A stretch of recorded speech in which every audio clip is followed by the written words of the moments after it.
The hearing room was packed, though not unusually so. The cameras were set, the staffers whispered along the walls, and what was supposed to be a straightforward oversight session suddenly felt charged with a quiet tension. Mike Pompeo, former Secretary of State, sat in the witness chair, shoulders squared, notes neatly stacked, waiting for his turn to push back against what he considered partisan theatrics.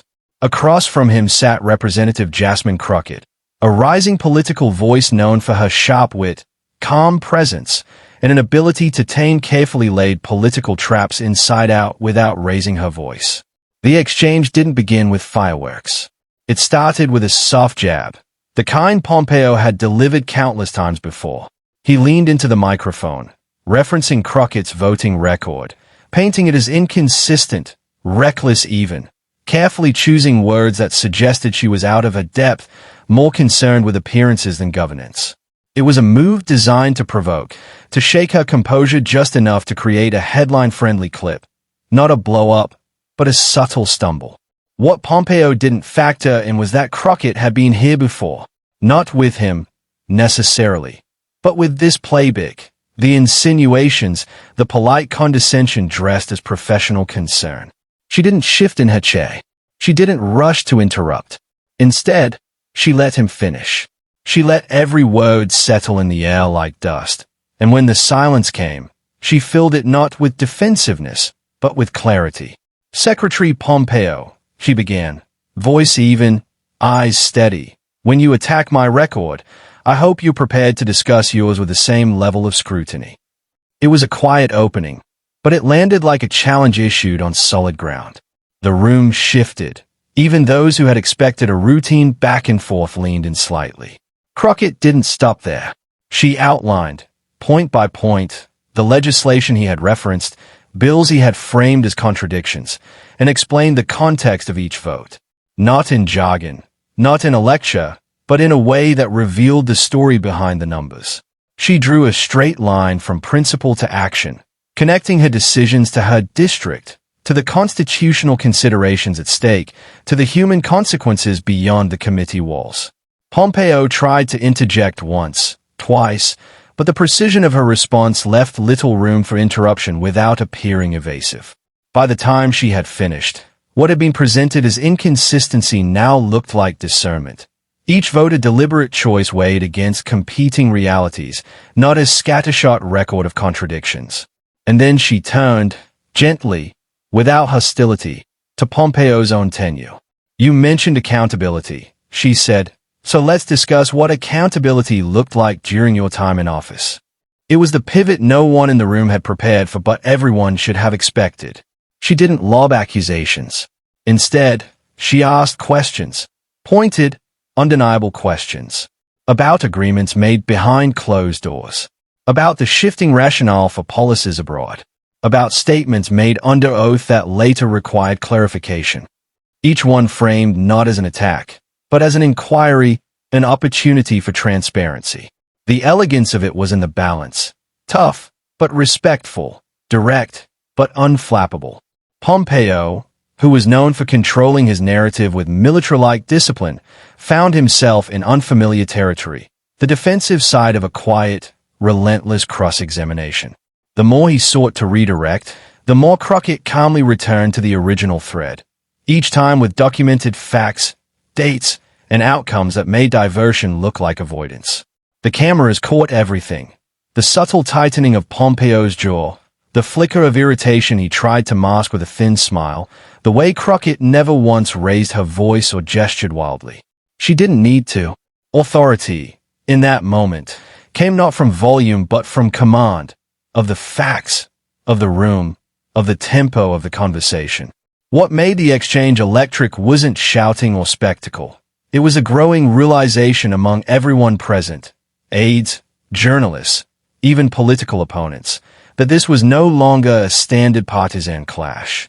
It was a demonstration of rhetorical judo, where an attempted strike was quietly redirected back toward its origin, not with aggression but with precision. When the chair finally recognized that Crockett's time had expired, the room sat in a beat of silence. Not the silence of confusion, but of recalibration. Pompeo adjusted his notes but didn't speak. The customary rebuttal didn't come. It couldn't. Not without risking looking like a man trying to claw back ground that had already been ceded. Outside the chamber, the footage began to circulate almost immediately. It wasn't just political channels or partisan accounts amplifying it. Mainstream networks clipped it for prime time. Podcasts dissected it for tone and technique, and law professors flagged it as a case study in how to control a narrative under pressure. By the time Crockett's team even addressed it, the clip had already taken on a life of its own. Viewers weren't just impressed by what she said. They were struck by how she said it. Calm under attack, unflinching under scrutiny, transparent without being defensive. In an era saturated with political noise, that combination cut through like a clean note in static.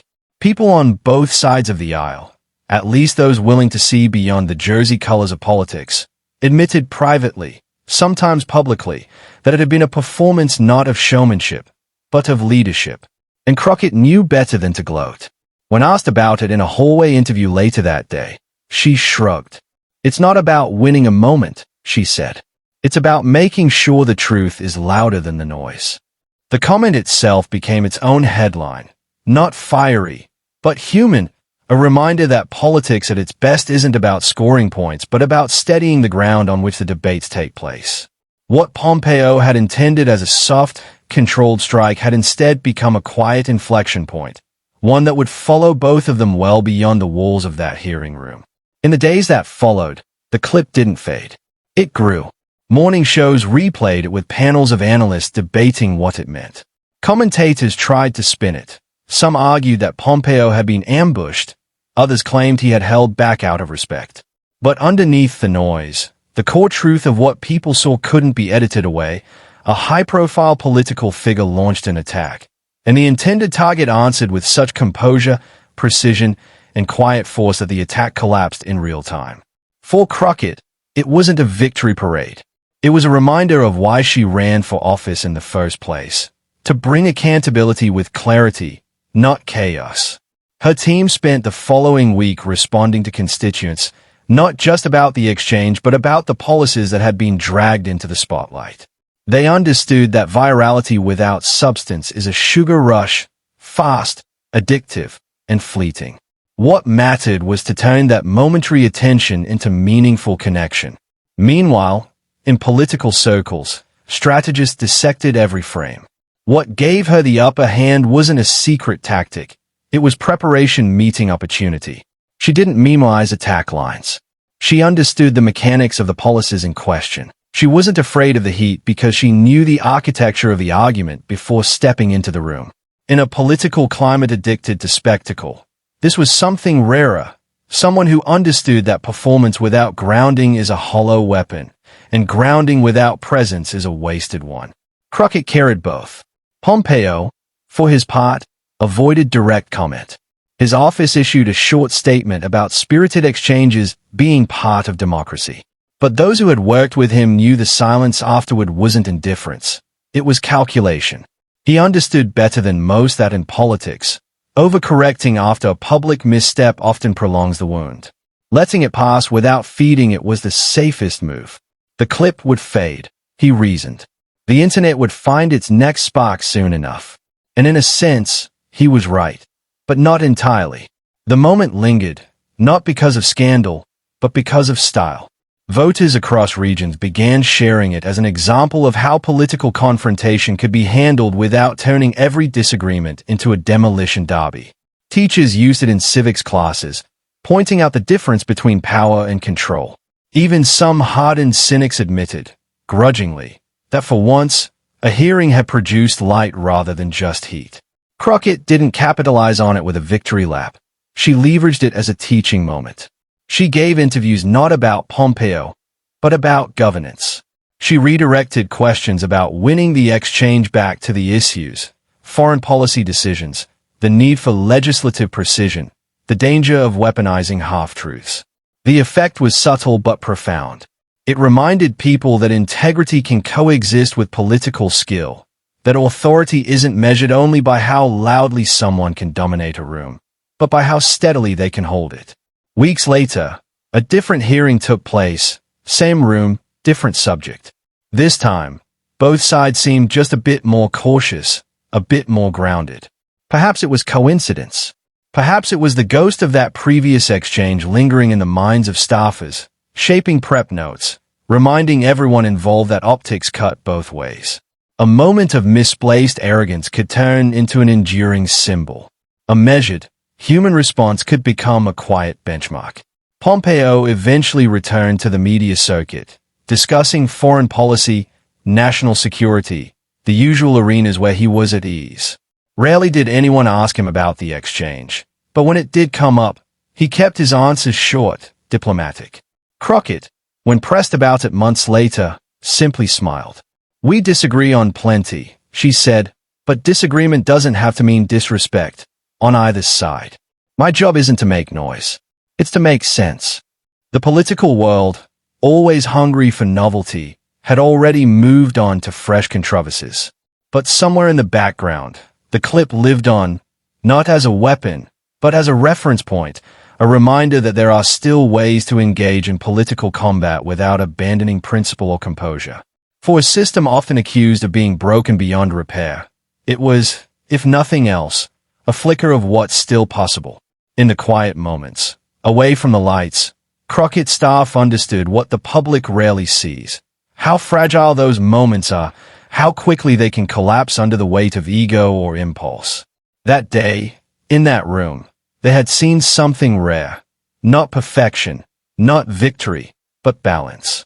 A moment where politics didn't drown in performance, where truth wasn't bullied out of the frame, where the architecture of democracy, debate, disagreement, accountability actually functioned.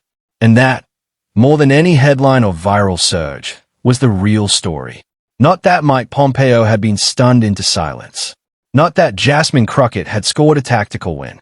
But that for a brief stretch of time, inside a room designed for contention, the democratic process looked, felt, and sounded like what it was always meant to be: rigorous, respectful, rooted in reality, not theater. It wasn't the kind of story that burns hot forever.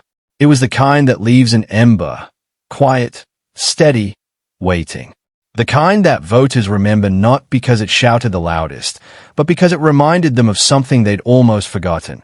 That politics, at its best, can still surprise you, not with scandal, but with skill. And in an era of noise, that might be the rarest currency of all.